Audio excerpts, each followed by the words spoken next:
Bismillahirrahmanirrahim. Assalamualaikum warahmatullahi wabarakatuh. Pada kesempatan kali ini saya akan membahas mengenai combo terbaik untuk performa di device Android. Nah, sekarang kita bakalan bahas kombonya itu dari Setprop ya, teman-teman. Karena untuk Setprop ini kita menggunakan aplikasi komen seperti ADB plus OTG untuk semua versi Android, yaitu bisa kemudian Braven, LADB, ataupun Bugjagger ya. Nah, jadi untuk aplikasi komen itu tentunya harus atau wajib menggunakan opsi developer. Karena harus menggunakan USB debugging dan proses debug near cable ya, atau wireless debugging untuk Android 11 ke atas. Nah, berhubung kita bakalan memasukkan Setpropnya di aplikasi komen ya, kita langsung aja teman-teman combo dengan opsi developernya supaya nggak nanggung-nanggung. Oke ya, untuk Setpropnya sudah pernah kita bahas juga di konten-konten sebelumnya, tapi di sini kita bakalan combine aja teman-teman ya. Untuk Setprop ini ingat teman-teman ya, hanya kode debug yang bisa masuk. Untuk kode persis, SYS, ataupun RAW itu nggak bakalan masuk di Android Properties. Bang, gimana cara untuk menghilangkan debug di Android Properties? Caranya itu cukup mudah. Teman-teman tinggal restart atau reboot device untuk string yang ada di Android Properties yang telah kita masukkan dengan Setprop ini bakalan hilang ya, atau otomatis kehapus. Oke, untuk Setprop debug yang pertama ya, performance teman-teman, performance. Kemudian .tuning ya. Nah, untuk value-nya itu sama dengan 1, berarti 1 itu artinya aktif. Nah, teman-teman tinggal langsung ajaran. Itu untuk Setprop yang pertama. Kemudian untuk Setprop yang kedua, kita udah bahas ya, untuk perenderan GPU itu bisa menggunakan OpenGL, bisa menggunakan Vulkan ataupun SkiaGL. Nah, misalkan di sini saya contohkan ya, Setprop debug.hwi.renderer. Untuk video detail mengenai perenderan terbaik ya, kemudian penjelasan kelebihan kekurangannya, saya sudah jelaskan di salah satu video dengan detail banget ya. Nah, misalkan di sini Realme C31 teman-teman, saya menggunakan SkiaGL ya. Oke, nah misalkan seperti ini, setprop.hwi.renderer, kemudian untuk value-nya itu adalah SkiaGL. Nah, adapun untuk ini ya teman-teman, untuk si value-nya kemarin-kemarin juga udah kita bahas ya. Ini ada 3. Bisa menggunakan OpenGlass, bisa menggunakan Vulkan, itu yang paling berat adalah Vulkan ya. Kemudian SkiaGL adalah kelanjutan dari si OpenGL atau OpenGlass ini. Nah, misalkan di sini saya menggunakan SkiaGL, tapi bagi teman-teman yang semisalkan mau mencoba yang Vulkan ataupun OpenGlass juga, monggo ya, silahkan. Oke, saya gunakan yang SkiaGL aja. Oke, sip ya. Untuk dua Setprop atau dua string ini pasti udah masuk di Android Properties teman-teman. Karena di sini di Braven-nya itu hash exit-nya itu adalah false dan true, kemudian untuk exit kodenya itu sama dengan 0. Ini udah masuk 100%. Nah, selanjutnya kita bakalan kombinasikan dengan yang namanya itu adalah ukuran log buffer.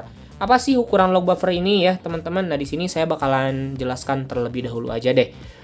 Untuk log buffer ini, teman-teman ya, digunakan oleh sistem Android pada segala lini. Dari mulai input suara, berarti input suara itu ketika kita on mic nih atau nelpon, halo, cek, cek, cek. Nah, itu namanya input suara.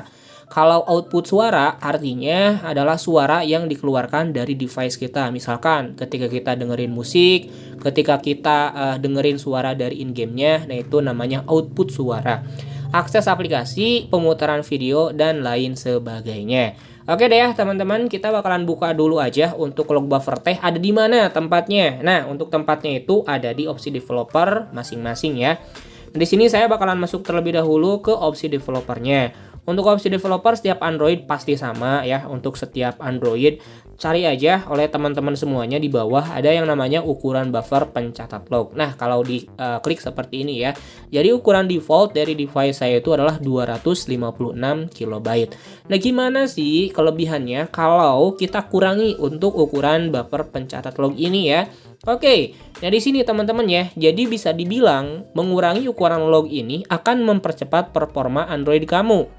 Yang pertama, performa lebih baik untuk game ya. Jadi ini bakalan ngaruh banget ke performa kita ketika bermain game.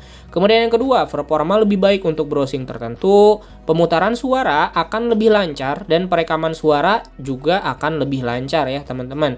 Membuat video tanpa lag dan tanpa frame drop ya. Kemudian percepat proses pengambilan foto. Itu ya kelebihannya ketika kita mengurangi ukuran buffer lognya itu dari defaultnya. Misal ya, saya defaultnya 256 KB, kemudian saya kurangi menjadi 64 KB ataupun dinonaktifkan. Nah, seperti itu ya. Kemudian sekarang kekurangannya teh apa kalau kita kurangi ya untuk ukuran buffer pencatat log ini. Jadi untuk kekurangannya itu teman-teman di multitasking ya. Nah, di sini disebutkan ya, maka aplikasi akan reload atau memuat ulang kembali. Istilahnya untuk kegiatan multitasking yang membutuhkan ruang penyimpanan itu tidak dapat dilakukan. Misal nih, teman-teman lagi main game, kemudian mau buka WhatsApp atau mau buka Telegram, mau buka apa deh ya ketika main game. Nah, itu nantinya bakalan ada salah satu aplikasi yang ke-reload ya, atau ke-reload, memuat kembali. Misalkan WhatsApp-nya yang ke-reload, atau bahkan gamenya mungkin ya yang ke-reload, jadi harus muat ulang lagi dari awal. Nah, itu mungkin kekurangannya.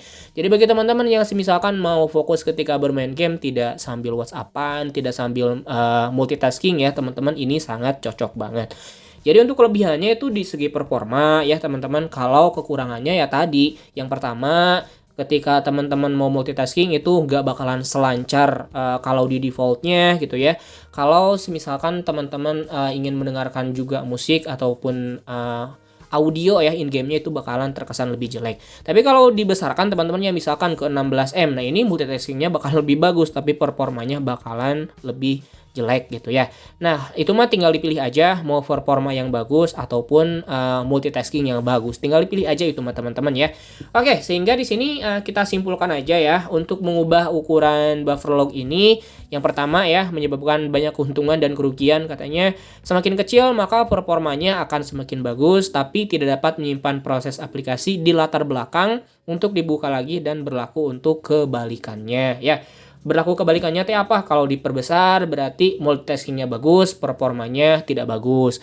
Kemudian kalau dikurangi, performanya bagus, multitaskingnya kurang bagus. Nah, jadi seperti itu deh teman-teman ya. Tinggal dipilih aja itu mah sesuai dengan kebutuhan teman-teman semuanya. Oke, semoga bermanfaat ya teman-teman. Jika kalian suka silahkan di like, jika tidak suka ya dislike aja. Saya akhiri, wassalamualaikum warahmatullahi wabarakatuh.